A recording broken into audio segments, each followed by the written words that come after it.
Hey guys, so Wednesday's class workout is a partner workout as usual.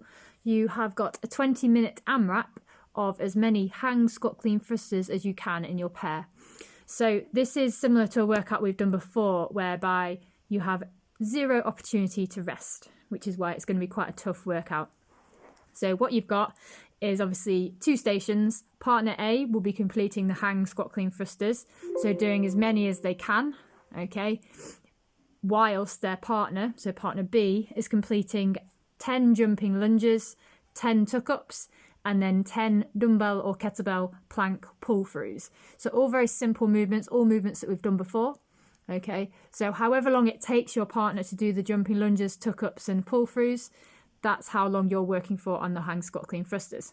Okay, once your partner's done that, you will then swap over. So partner A becomes partner B becomes partner A. Okay, so both partners will be working at the same time. Okay, there's no real opportunity to rest unless you absolutely need to. Obviously, that means your partner's going to have to spend longer on the hang, squat, clean thrusters should you rest on the second part. Equally, if you rest on the hang, squat, clean thrusters, that's going to limit your score in your pair, isn't it? Okay, so in terms of the movements, I will go through those now. All right, so your hang, squat, clean thruster is as follows.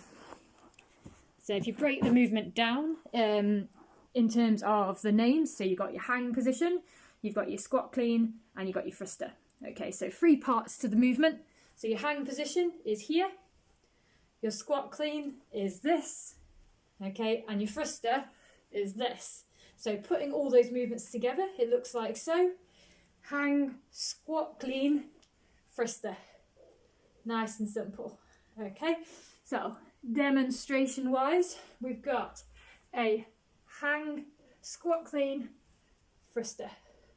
Okay, personally, if it was me doing the workout, especially if I've got a dumbbell, I would alternate the arms on each and every single rep.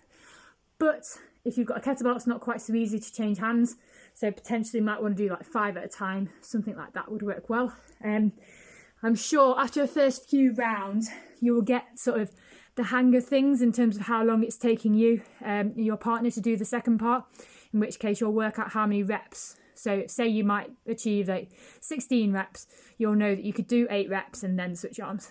Okay, just making sure that you are alternating at some point because you don't want to get too fatigued on one side or always use your strongest side. Okay, we want to avoid that as much as possible. Okay, so that's your hang, squat, clean thruster. Your other movement, you've got your jumping lunges. Okay, so your jumping lunge on the spot, 1, 2, 3, etc. Okay, if you've got any issue with the jumping part, you can just do a regular lunge on the spot. Okay, tuck-ups, that's your core movement. Okay, nice hollow position, tucking up, finishing in the middle here. Okay, making sure we're kicking down towards the floor and not like follows. Okay, and then after that you've got your pull-throughs. So in a plank position, you have your dumbbell or kettlebell just behind your hand, like so, and you're going to pull it through with the other arm. All right, so in this position, pull it across, place the hand back down, pull it across. Okay, to make it as challenging as you possibly can, you want to make sure that when you're pulling it across, you're pulling it quite wide, okay, just outside of where your wrist is, okay, otherwise it's not going to be hard enough. Okay, so like so.